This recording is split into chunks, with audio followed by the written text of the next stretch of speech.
High, hello, Namaste. From Indian किचनमध्ये आपलं मनापासून स्वागत. आज आपण बघणार आहोत असा मस्त पटकन होणारा कमी साहित्यातला पदार्थ. संध्याकाळच्या चवमवसाठी किंवा आपल्याला बऱ्याचदा इच्छा असते की पापडी चाट, खस्ता चाट आपण घरी करावे. त्याकरता जी लागणारी पापडी आहे ती कशी करायची. याकरता आपण इथे घेतलेली आहे 1 कप कणिक, म्हणजे गव्हाचं पीठ. 2 चमचे रवा आपण इथे घेतलेला आहे. त्यामध्ये टाकूया 1 चमचा ओवा. तो व्यवस्थित आपल्याला हातावर चोळून घ्यायचा आहे, म्हणजे त्याचा स्वाद छान येतो. त्यानंतर चवीनुसार इथे आपण मीठ यामध्ये टाकणार आहोत. आणि यामध्ये आता मी टाकते आहे पुदिन्याची पानं.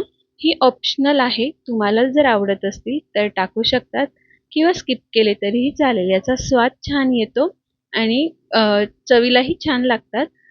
याऐवजी तुम्ही यामध्ये कोथिंबीर किंवा कसुरी मेथी देखील टाकू शकता. अगदीच नाही टाकलं तरीही चालेल. त्यानंतर आपण यामध्ये टाकणार आहोत 1 चमचा तेल. आपल्याला इथे मोहन नाही करायचंय, फक्त थोडंसं तेल आपण यामध्ये टाकलेलं आहे आणि हे सगळं व्यवस्थित एकत्र करून घेणार आहोत. आणि आपल्याला ह्याचा एक छान घट्टसर गोळा मळून घ्यायचा आहे व्यवस्थित. आता इथे मी कणिक वापरलेली आहे. बाहेर जे आपण पुऱ्या आणतो खस्ता चाटच्या किंवा चाटच्या, पापडी चाटच्या, त्यामध्ये मैदा असतो. तुम्हाला हवं तर तुम्ही इथे कणकेच्या ऐवजी मैदा देखील वापरू शकतात किंवा अर्धी कणिक अर्धा मैदा केला तरी देखील चालेल. पण कणकेच्या सुद्धा ह्या पुऱ्या खूप छान होतात आणि नेहमीच मैद्याचे पदार्थ खाण्यापेक्षा कधीतरी कणिक आपली घरचं जे व्यवस्थित गव्हाचं पीठ असतं याच्या बनवून बघूयात, काहीच हरकत नाही. आणि सगळ्यात महत्त्वाची गोष्ट, खूप छान होतात, वाटतच नाही ह्या कणकेच्या आहेत. तर याचा असा आपण एक घट्टसर गोळा बनवून घेतलेला आहे. तुम्ही इथे बघू शकतात. खूप आपण जो पोळ्यांसाठी कणिक मळतो तशी नाही मळलेली, पुऱ्यांसाठी जी घट्टसर कणिक असते तशी आपण इथेही बनवून घेतलेली आहे. तर थोडंसं लावण्यासाठी आपण इथे पीठ घेऊया. याची गरजच भासत नाही. आपली कणिक जर व्यवस्थित मळली गेली असेल तर अगदी थोडीफार कणिक आपल्याला इथे लावायला लागते, पण तरी घेऊयात. आता ह्या गोळ्याला व्यवस्थित एकसारखं करून घेऊ. याचे समान आकाराचे गोळे बनवून घेणार आहोत. तर इथे आपण ह्याला छान व्यवस्थित एकदा मळून घेऊयात आणि याचे एकसारखे गोळे तयार करून घेऊयात. आता मी याचे गोळे बनवते. तोपर्यंत जर तुम्हाला व्हिडिओ आवडत असेल तर एक लाईक नक्की कराल. चॅनलवर नवीन असाल तर सबस्क्राईब करायला विसरू नका. सबस्क्राईब केल्यानंतर शेजारील बेल आयकॉनवर क्लिक करा, म्हणजे येणाऱ्या प्रत्येक नवीन व्हिडिओचं नोटिफिकेशन तुम्हाला मिळत राहील. तर याचा एकसारखा गोळा आपण इथे करून घेतलेला आहे आणि इथे तुम्ही बघू शकतात की मी किती अगदी थोडीशी कणिक याला लावलेली आहे लाटण्यासाठी. आता आपण याची व्यवस्थित पातळ पोळी असते तशी आपण पोळी लाटून घेणार आहोत एकसारखी. यामध्ये आपण जो रवा टाकलेला आहे त्यामुळे ज्या आपल्या पुऱ्या असतात त्या छान अशा खुसखुशीत होतात, अगदी कडक होत नाहीत, छान मस्त लागतात. तर यामध्ये अगदी थोडंसं मी कणिक लावलेली आहे वरून आणि पोळी आपण ह्याची लाटून घेणार आहोत. अगदी सहज, झटपट आणि कमी साहित्यात होणाऱ्या ह्या पुऱ्या आपण हव्या त्या पद्धतीने वापरू शकतो. ह्या तुम्ही भेळेमध्ये वापरू शकतात, याची पापडी चाट बनवू शकतात किंवा खस्ता चाट. आता आपण ह्या पुऱ्या करणार आहोत तर खस्ता चाटसाठी तुम्ही याला हवं तर वेगळ्या आकारामध्ये देखील कट करू शकतात. इथे तुम्ही बघू शकताय अगदी छान पातळ आपण पोळी लाटतो तशी याची मी पोळी लाटून घेतलेली आहे आणि छोट्याशा आकारामध्ये आपल्याला याला छान छोट्या छोट्या पुऱ्या करून घ्यायच्या आहेत.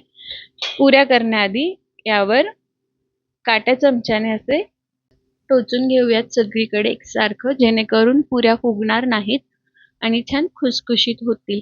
याच पद्धतीने आपण व्यवस्थित सगळ्या पोळीवर टोचून घेऊयात आणि त्यानंतर आपण याच्या छोट्या छोट्या पुऱ्या कट करून घेणार आहोत. तर इथे मी अशी छोटी वाटी घेतलेली आहे. तुमच्याकडे जर वेगळे कटर्स असतील तर त्याने केले देखील तरी चालेल. या पद्धतीने आपण ह्या सगळ्या छोट्या छोट्या पुऱ्या कट करून घेऊयात.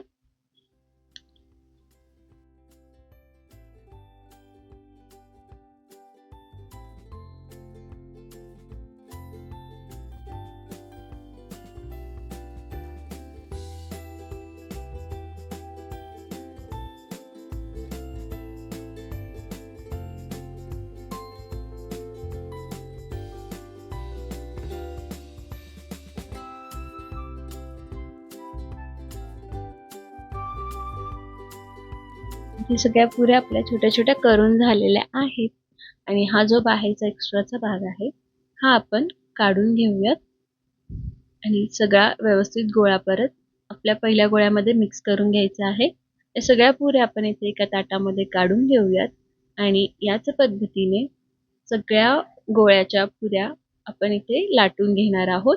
जसं मी बोलली की वेगळा आकार हवा असेल तर आपण वेगळ्या आकारामध्ये देखील ह्या पुऱ्या बनवू शकतो. तर इथे मी एक जी शेवटची पुरी आपला जो पुऱ्या काढल्यानंतरचा जो बाजूचा भाग असतो तर त्याची एक पोळी केलेली आहे आणि त्याला एका वेगळ्या शेपमध्ये कट करून घेते आहे. तर तुम्ही इथे बघू शकता, तुम्ही असं कटरने किंवा तुमच्याकडे वेगळे कटर असतील तर त्याने देखील वेगळे शेप देऊ शकतात. इथे मी त्याला त्रिकोणी आकारामध्ये कट करून घेणार आहे. तर या पद्धतीने आधी आपण जे शंकरपाळ्याचे आकार बनवतो तसे इथे व्यवस्थित कट करून घेऊया.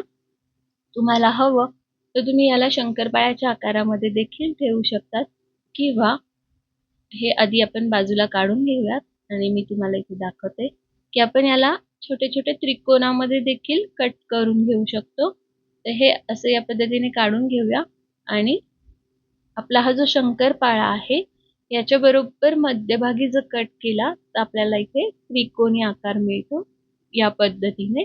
याच पद्धतीने आपण उरलेल्या ह्याच्या सगळे असे त्रिकोणी कट करून घेणार आहोत. तर इथे मी असे हे सगळे त्रिकोणी करून घेते.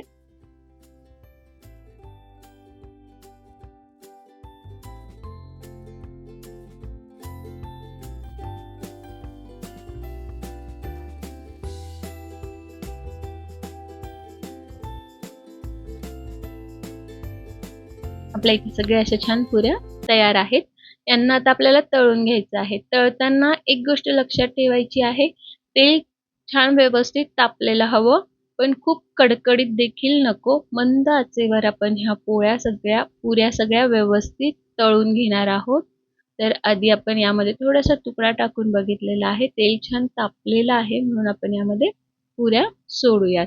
तर पुऱ्या सोडताना गॅस मोठा ठेवायचा आणि सोडल्यानंतर हलकासा मंद करायचा, म्हणजे मंद आचेवर आपण याला उलट सुलट करून व्यवस्थित तळून घेणार आहोत.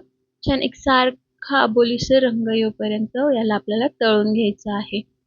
खूप मोठा गॅस ठेवला तर ह्या पटकन लाल होतात आणि खूपच बारीक गॅस असेल तर या व्यवस्थित तळल्या जात नाहीत, कचरट राहतात आणि ह्याला तेल राहण्याची देखील शक्यता असते. जर खूपच बारीक गॅसवर तळलं तर तेल राहतं. त्यामुळे छान व्यवस्थित मंदच आचेवर आपण याला तळून घेणार आहोत. तर या पद्धतीने आपण सगळ्या आपल्या पुऱ्या तळून घेतलेल्या आहेत. तुम्ही इथे बघू शकतात अजिबात तेलकट झालेल्या नाहीत. छान एकसारख्या आणि अशा अगदी खुसखुशीत आपल्या ह्या पुऱ्या इथे तयार झालेल्या आहेत. तर तुम्ही देखील अशा पुऱ्या नक्की करून बघा. कणकेपासून ह्या पुऱ्या अगदी छान तयार होतात आणि यापासून वेगवेगळे पदार्थ आपण बनवू शकतो. आणि असंच संध्याकाळसाठी आपल्याला चवमऊसाठी असा हा छानसा घरचा आपण तयार केलेला पदार्थ तयार आहे. तुम्ही ही नक्की करून बघा आणि कसे झाले आहे कमेंट्समध्ये कळवायला विसरू नका. भेटूया पुढच्या व्हिडिओत. तोपर्यंत नमस्ते.